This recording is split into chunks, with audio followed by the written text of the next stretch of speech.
Hey guys, I'm Brian here with a new League of Legends video. Today I have a Varus Spotlight. He is out early on the PvE, much like Hecarim was, and he is a ranged AD carry. He has a fairly basic kit for a ranged AD carry, and he's very strong from what I've seen so far. So this video is going to be his abilities and my initial thoughts on him, what you can build, etc. So I'll get started on that. Alright, so Varus' passive, called Living Vengeance, on Champion Killer Assist he gains 40 attack speed for 6 seconds, which is really good boost in a team fight. I can see this being a very strong passive because of the second part. On Minion Kill he gains 20% attack speed for 3 seconds, which is extremely powerful in the laning phase. It'll allow you to trade efficiently and farm very easily, so should be a very nice passive. His Q ability, Piercing Arrow, it's a 2-cast ability. On the first cast, he draws back his next shot, gradually increasing his range and distance. While he's preparing his shot, his movement speed is slowed by 20%, and he can do this for 4 seconds. If he casts again within those 4 seconds, he fires, dealing some damage, and it reduces on every enemy hit. So when he charges, it expands out, and it is a lined skill shot.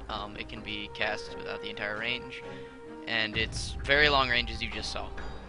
His second ability, which makes him what he is called Blighted Quiver. His basic attacks deal magic damage and apply Blight for 6 seconds. This can stack 3 times.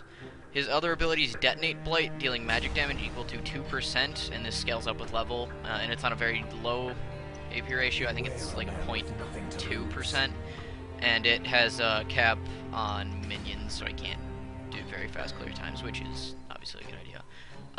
And as I said, all of his other abilities detonate this, so he can combo and burst down fairly quickly using these abilities. His E, Hail of Arrows, he fires a hail of arrows that desecrates the ground for 4 seconds. It slows movement speed and reduces healing effects by 50%. It's fairly long range, but it's fairly small, and it looks like that. It slows and applies a healing reduction, as you can see under my mouse.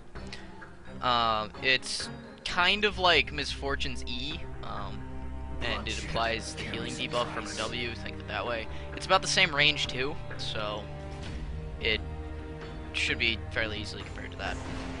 Now, as my ultimate comes up, his ultimate, Chain of Corruption, line skill shot, very thin. He flings out a Tendril of Corruption that deals 150 magic damage and immobilizes the first champion hit for 2 seconds.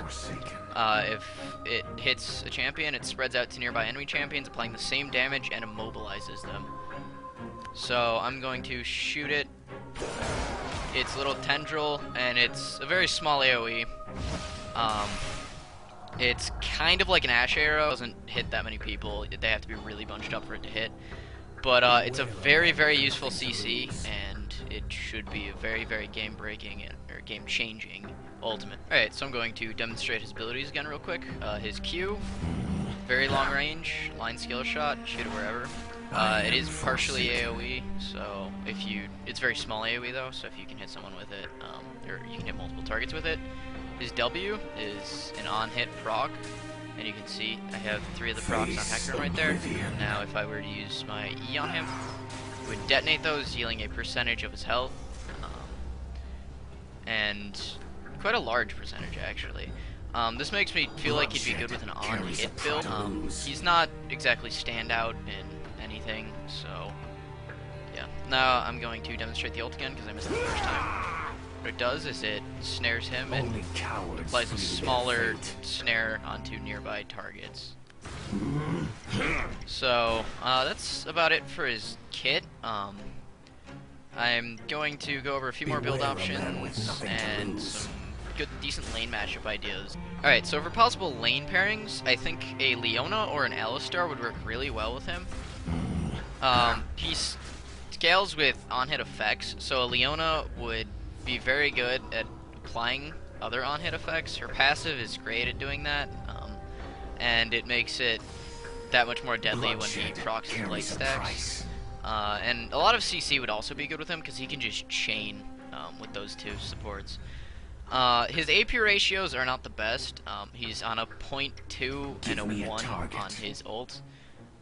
His E and his Q don't have AP scaling, so I feel like putting him AP mid would be a terrible choice. He doesn't seem to have any strength there, and his ult's a very small AoE, so he's probably cut out for bot and maybe like the 80 quirky top type role. He doesn't have any inbuilt escapes, but he does have 575 range, which is actually pretty good. He can counter out some mediocre top lanes, so that would also be a decent place for him, but not as good as with the support bot. Only cowards flee their fate. Right, so here's a quick demonstration of his passive. As you can see, whenever I kill a unit, my attack speed goes way up.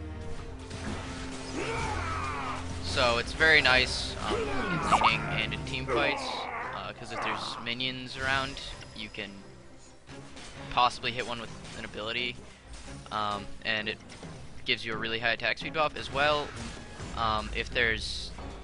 If you get an assist or something, give me a target. Will give you a very nice attack speed buff as well.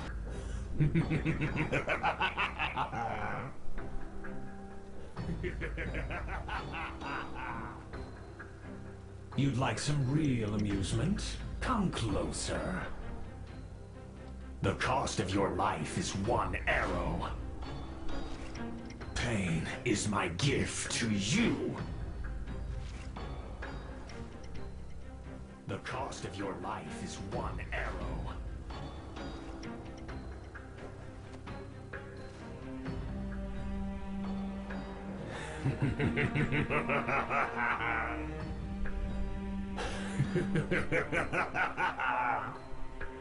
Alright, so that's it for my Varus Champion Spotlight. If you'd like to see more, I will be uploading some additional Varus videos as time goes on. Right now, Varus came out a little bit late for me, so I had to rush this out, but look forward to my gameplay and some other videos on him. But that's it. I'd like to thank you guys for watching. I'd also like to thank my assistants here, LYXS and Unarmed Shade, for helping me out on this. Great help, and they really made this a lot easier for me compared to the other spotlights because they cooperated. But yeah, so I'd like to thank you guys for watching. Please rate, comment, subscribe, and I will see you in the next video. Peace.